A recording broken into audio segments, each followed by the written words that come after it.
Hello and welcome to another in my video tutorial series over the principles of business management.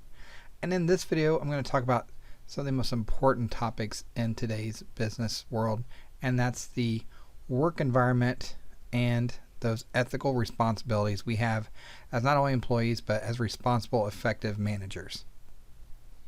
So let's jump right on in and start talking about the first part of that, the work environment.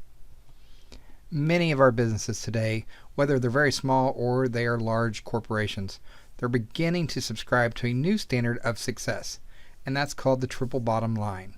We've heard the term bottom line. Well, this is the triple bottom line, and that represents the people, the planet, and profit. This outlook has found a lot of favor with many people of many different ages who are more concerned now with finding meaning rather than just simply material success. You might hear this coined as the 3 P's of management. And when we look at the triple bottom line, we actually look at this as a way of measuring an organization's social, environmental, and its financial performance. In this view of corporate performance or business performance in general, an organization has responsibility to its employees and to its wider community that it serves, and it's committed to a sustainable environmental practice and includes the cost of pollution, worker displacement, and other factors in its overall financial calculations, in its profit essentially. We perform social audits, which are just a systematic assessment of our organization's performance in implementing our socially responsible programs. The next area I want to talk about is that of our stakeholders. We have internal as well as external stakeholders that we should be aware of. Now, with internal stakeholders, these are going to consist of our employees, obviously, the owners of the company, and our board of directors if that applies in a corporate situation. Now, I mentioned the word owners. Now, owners are going to consist of all those who can claim the organization as their legal property. And when I mention the term board of directors, this is just a group or a collection of members that have been elected by the stockholders to see that the company is being run according to their best interest. So just remember that your internal stakeholders are all those people who work within the organization. Now, this does become tricky with corporations because a board of directors can have people that are external that don't actually work within the organization. They are brought in for their expertise. So there is a fine line there, but just make sure you understand those. Your external stakeholders are people or groups in the organization's external environment that are affected by the environment. External stakeholders they greatly influence our organizations. Now, within our organizations, we can look at 2 different environments. We can look at the task environment and the general environment. So to better understand this external environment of stakeholders being part of either the task environment or the general environment, let's take a look at the task environment. This consists of customers, your competitors, suppliers, your distributors, your employee organizations, local communities, financial institutions, government regulators, special interest groups, your strategic allies, pretty diverse group. Where the general environment is going to consist of your technological, your sociocultural, your economic, your political, legal, and your international forces. So make sure you understand the difference between the 2 different external environments. I mentioned one of the most important concepts to being a manager is that of ethics. And managers need to be aware what constitutes ethics, what constitutes values, and the different approaches to ethical dilemmas that you're going to face, and how your organizations can promote positive ethics and create that very ethical environment in the workplace. And a lot of people ask, well, what's an ethical dilemma? Well, when you face an ethical dilemma, this is just a situation in which you, as an individual, have to decide whether to pursue a course of action that may benefit you or your organization, but that is unethical or possibly even illegal. Well, that all lies in understanding what's right and what's wrong. And that's hopefully ingrained in you throughout your life so that you understand what ethics are, what is right, and what in this situation is wrong. And that is the foundation of what ethics are. Ethics are just standards of right and wrong that influence behavior, standards, and may vary between countries and even between cultures. And an ethical behavior is going to be a behavior that's accepted as right as opposed to what's wrong according to your environment's ethical standards. Ethical dilemmas often develop because of an organization's value system that's in place, and that's the pattern of values within your organization. So hopefully a very strong value system is in place, or that you can help make sure that that's put in place, and that will really change the culture of your environment and help individuals face these ethical dilemmas and make the right decision. One of the key foundations of this standard of ethics and this ethical behavior that we want to have has to do with values and value systems. The term values, this should be, we like to think, very simple to understand. It's just the relatively permanent and deeply held underlying beliefs and attitudes that help you as an individual determine your behavior. And this is through all the lessons and experiences that you go through in life to help build what your value system is. Organizations, they may have two important value systems that can create conflict. The value system that's stressing the financial performance versus that value system stressing cohesion and solidarity in our employee relationships. Sometimes these struggles can lead to individuals and organizations making unethical decisions. These conflicting values occur all the time. So we just want to make sure that we have a good system in place and that we lead by example as to how to distinguish an ethical and an unethical decision. So we should really understand that there are 4 approaches to deciding ethical decisions. And let's take a look at those now. The first one is the utilitarian approach, and this is guided by what will result in the greatest good for the greatest amount of people. Some managers are going to a lot of times use financial performance as the best definition of what constitutes that greatest good, and that works for your bottom line.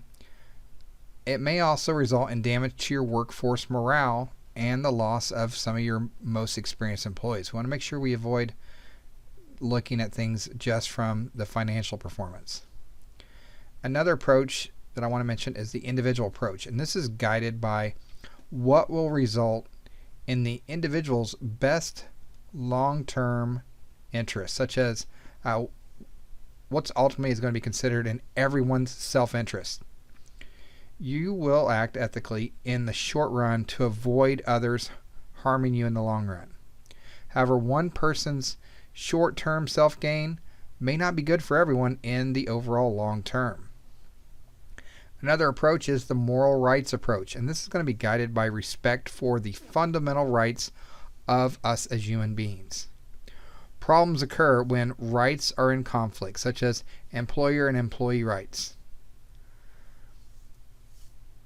The last approach I want to talk about is the justice approach, and this is going to be guided by respect for impartial standards of fairness and equity.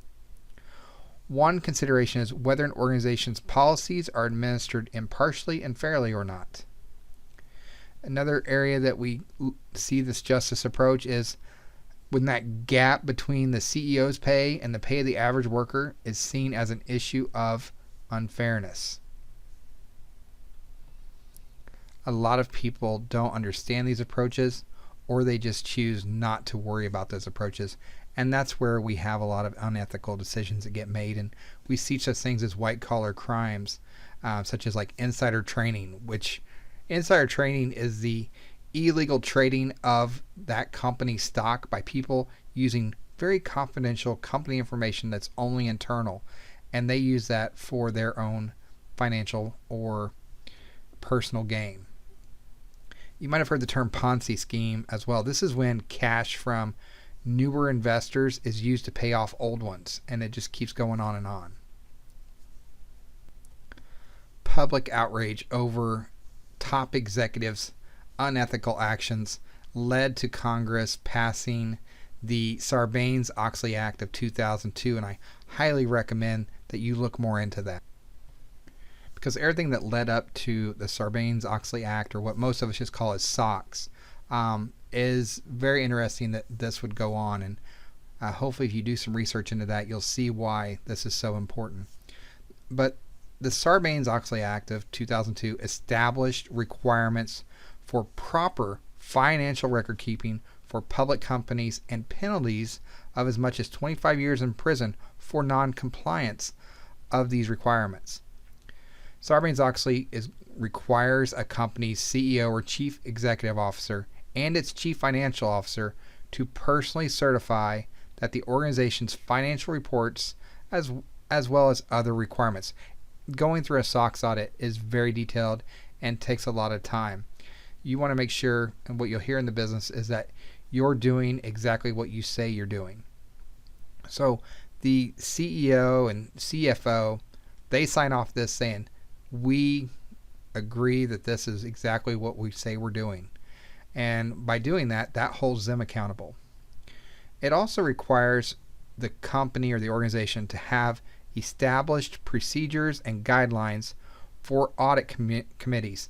And you're going to audit yourself internally as well as externally to make sure that you are validating that you are following these procedures and these guidelines, doing exactly what you say you're doing.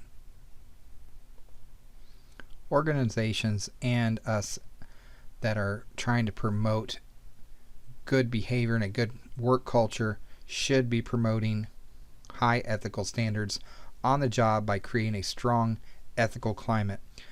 And one of those things we should do is to screen our prospective employees. We should be instituting ethic codes and having training programs available, and by rewarding our ethical behavior by protecting such people as whistleblowers.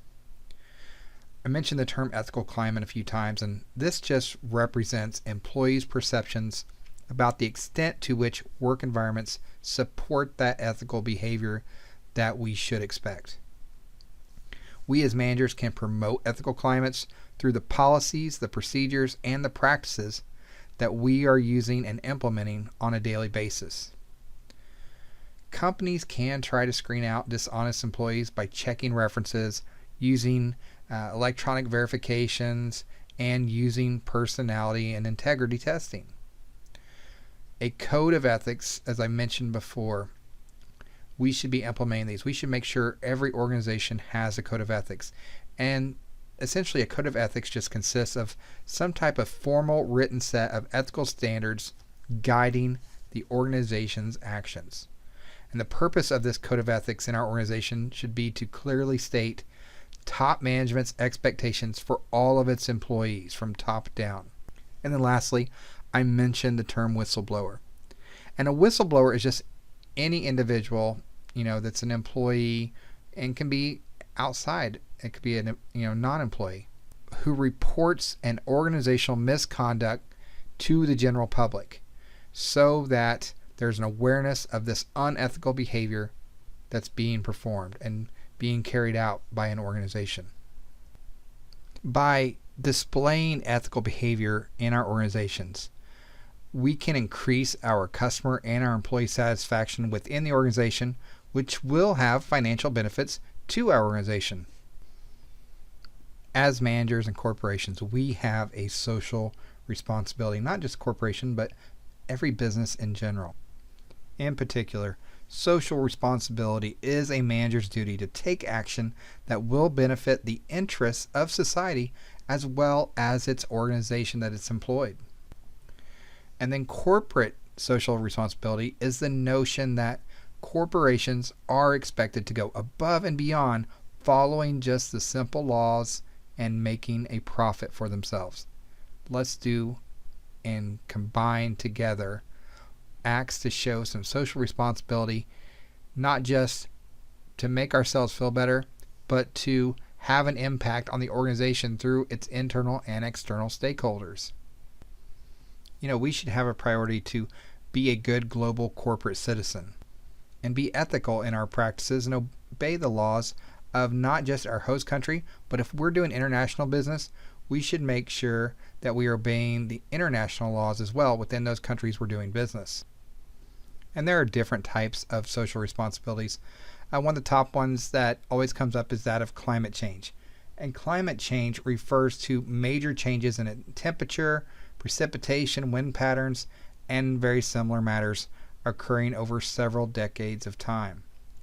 Global warming, this is another one of those social responsibility terms that you'll come across, and this refers to the rise in the global average temperature near the Earth's surface, caused mostly by increasing concentration in the atmosphere's greenhouse gases, such as the carbon emissions from the use of fossil fuels. Over the last couple decades, going green has entered the business mainstream, where sustainability programs and producing not only environmental benefits, but also cost savings, revenue growth, and competitive advantages.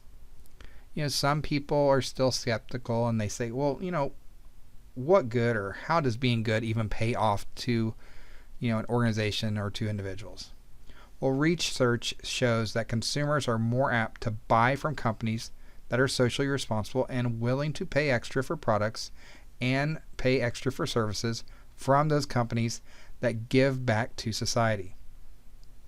When we as managers exhibit ethical leadership, that's just leadership that's directed by respect for ethical beliefs and values for the dignity and rights of others, employees seem to report higher levels of organizational commitment, higher levels of job satisfaction, greater trust in the leader, and have an overall sense of motivation in their employment. And this is where I say being socially responsible affects both external and internal stakeholders. Creating a work environment that is healthy for employees, to keep employees motivated, and to behave responsibly in a very organic, ethical environment can be challenging if the standards aren't set. If you go into an organization where these ethical responsibilities are not part of the work environment, take that as a personal challenge to yourself to help make those changes to make sure that everyone is acting more ethical and find the benefits that the organization is lacking in having an ethical environment and ethical climate. Thank you for following along, and I hope you found this information helpful, and hopefully it will inspire you to go out and look up some more information on ethical responsibilities, and definitely take a look at the Sarbanes-Oxley Act of 2002. Thank you for following along, everyone. Good luck in your continued desires to becoming more proficient as managers and understanding those very basic principles of management.